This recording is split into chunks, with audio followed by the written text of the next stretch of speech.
السلام علیکم۔ بسم اللہ الرحمن الرحیم۔ دھوپ میں بیٹھنا کیسا ہے؟ حضور نبی کریم صلی اللہ علیہ وسلم نے دھوپ اور سائے میں بیٹھنے سے کیوں منع فرمایا ہے اور اس کے نقصانات کیا ہیں؟ آج کی ویڈیو میں ہم رسول اللہ صلی اللہ علیہ وسلم کی سنتوں اور جدید میڈیکل سائنس کی کیا ریسرچ ہے اس پر بات کریں گے۔ ناظرین، اسلام ایک مکمل ضابطۂ حیات ہے۔ زندگی کے ہر شعبے میں اسلام ہماری رہنمائی کرتا ہے۔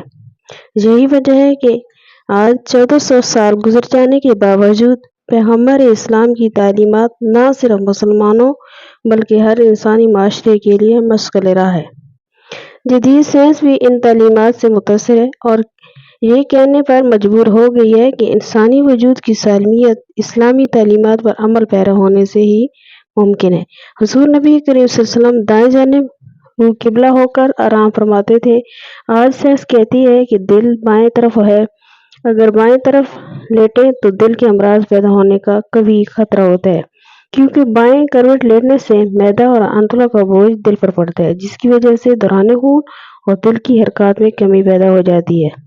نیند کے بارے میں تجربات سے یہ واضح ہوئی ہے کہ جس مریض کو مسلسل دائیں کروٹ سلایا گیا ہے وہ مریض بہت جلد صحتیاب ہو گئے ہیں، اور جن مریضوں کو بائیں کروٹ سلانے دیا گیا ہے وہ مریض بے چین ہی رہے۔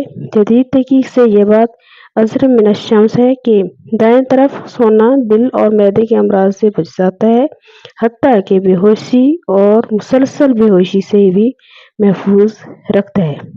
اسی طرح حضور نبی کریم صلی اللہ علیہ وسلم کا بستر مبارک نرم نہ تھا، آپ صلی اللہ علیہ وسلم کا بستر چمڑے کا تھا۔ حضرت عمر رضی اللہ تعالیٰ عنہ سے مروی ہے کہ انہوں نے کہا کہ میں رسول اللہ صلی اللہ علیہ وسلم کی خدمت میں حاضر ہوا تو آپ ایک بنی ہوئی چٹائی پر لیٹے آرام فرما رہے تھے۔ آپ کی پشت انور پر اس چٹائی کے درمیان کوئی بستر نہ تھا۔ چٹائی کے نشانات آپ کے پہلو پر ظاہر ہو رہے تھے۔ چمڑے کے تکیے پر ٹیک لگائے ہوئے تھے جس میں کھجور کی چھال بھری ہوئی تھی۔ حضور نبی کریم صلی اللہ علیہ وسلم آرام دہ بستر پر استعمال نہیں فرماتے تھے۔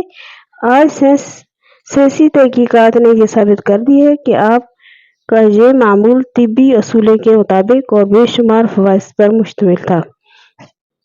سائنسی ماہرین نے اپنی ریسرچ میں آرام دہ بستر کے نقصانات کچھ اس طرح بیان کیے ہیں۔ ایک چست اور چلتا پھرتا انسان جب آرام دہ بستر پر استعمال کرتا ہے تو اس کے عضلات ڈھیلے پڑ جاتے ہیں، وہ زندگی کے عام معمولات میں سست ہو جاتا ہے۔ بہت زیادہ نرم اور آرام دہ بستر گردے پر برا اثر ڈالتے ہیں، حتیٰ کہ گردے کی نالیوں میں ایک پیچیدہ ورم پیدا ہو جاتا ہے۔ آرام دہ بستر ریڑھ کی ہڈیوں کو بہت نقصان پہنچاتا ہے۔ بچوں کی ہڈیاں نرم ہوتی ہیں، اگر ان کو آرام دہ بستر کا استعمال کرایا جائے تو ان کی ہڈیاں ٹیڑھی ہو جاتی ہیں اور پوری زندگی معذوری ان کا مقدر بن جاتی ہے۔ امریکن کونسل فار ہیلتھ نے اپنی حالیہ رپورٹ میں چمڑے کا ذکر بھی کیا ہے۔ ان کا کہنا ہے کہ چمڑے کا بستر بواسیر، کمر درد، اعصابی کمزوری اور عضلاتی کھچاؤ کا واحد علاج ہے۔ اسی طرح نبی کریم صلی اللہ علیہ وسلم نے دھوپ اور سائے میں بیٹھنے سے بھی منع فرمایا ہے۔ ناظرین، انسان کو سورج کی اشد ضرورت ہے، اس لیے اللہ تعالیٰ نے کائنات کی ایک مخلوق سورج بنایا ہے۔ انسانی زندگی میں اس کے بہت سارے فوائد ہیں، ان میں سے ایک اہم فائدہ دھوپ حاصل کرنا ہے۔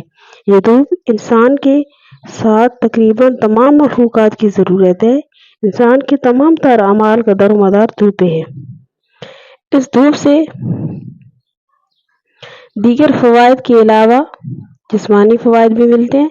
سارے فوائد کے ہوتے ہوئے سائنسی طب نے دھوپ کو میں سونا مضر قرار دیا ہے۔ حالانکہ اسلامی طب میں دھوپ میں سونے کی ممانعت یا نقصان کا ذکر نہیں ہے، البتہ دھوپ اور سائے کے درمیان بیٹھنا یا سونا اسلام میں منع ہے۔ حضرت بریدہ رضی اللہ تعالیٰ عنہ سے روایت ہے کہ نبی اکرم صلی اللہ علیہ وسلم نے دھوپ اور سائے کے درمیان میں بیٹھنے سے منع کیا ہے۔ سنن ابن ماجہ۔ اسی طرح سنن ابو داؤد میں روایت ہے کہ نبی کریم صلی اللہ علیہ وسلم نے فرمایا، جب تم میں سے کوئی دھوپ میں ہو اور سمٹ جائے کہ بعض حصہ دھوپ میں اور بعض حصہ سائے میں ہو تو اٹھ کھڑا ہو، یعنی وہ جگہ چھوڑ دے۔ دھوپ میں نکلنا، اس میں بیٹھنا اور خصوصاً سردی کے موسم میں دھوپ میں لیٹنا یہ امر طبی ہے، لیکن حدیث کی روشنی میں دھوپ اور سائے کے درمیان میں بیٹھنا یا لیٹنا منع ہے۔ اس حدیث میں جو ممانعت آئی ہے اس میں اہل علم کے درمیان کچھ اختلافات ہیں۔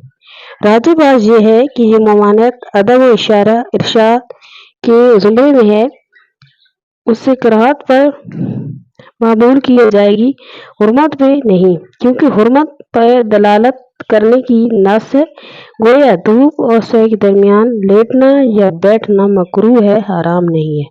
آدھا دھوپ میں آدھا سائے میں بیٹھنے کا طبی نقصان یہ بیان کیا گیا ہے کہ میڈیکل سائنس یہ کہتی ہے کہ اس طرح کرنے سے انسان کی خون کی گردش میں فرق آ جاتا ہے، یعنی جو حصہ دھوپ میں ہوگا اس میں خون کی گردش تیز، جبکہ جو حصہ چھاؤں میں ہوگا اس میں خون کی گردش ایسا ہو جائے گی۔ لازمی طور پر گردش کا دو رخ ہونا اس کے لیے بیماری کا سبب بن سکتا ہے۔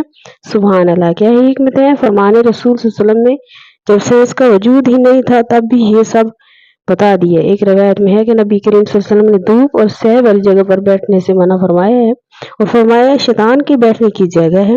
اس روایت میں شیطان کے بیٹھنے کی جگہ سے مراد یہ ہے کہ شیطان جیسے پریشان کرنا چاہتا ہے اس کو ایسی جگہ پر بیٹھنے یا لیٹنے کی طرف راغب کرتا ہے، اور گویا اس جگہ پر کوئی شخص کے بیٹھنے یا لیٹنے کا سبب شیطان بنتا ہے، اور اس سے شیطان اپنے مقصد کو وہ شخص تکلیف دوکھ میں مبتلا وہ کامیاب ہو جاتا ہے، کیونکہ شیطان جس طرح انسان کی دین کا دشمن ہے اسی طرح اس کے بدن کا بھی برا چاہنے والا ہے۔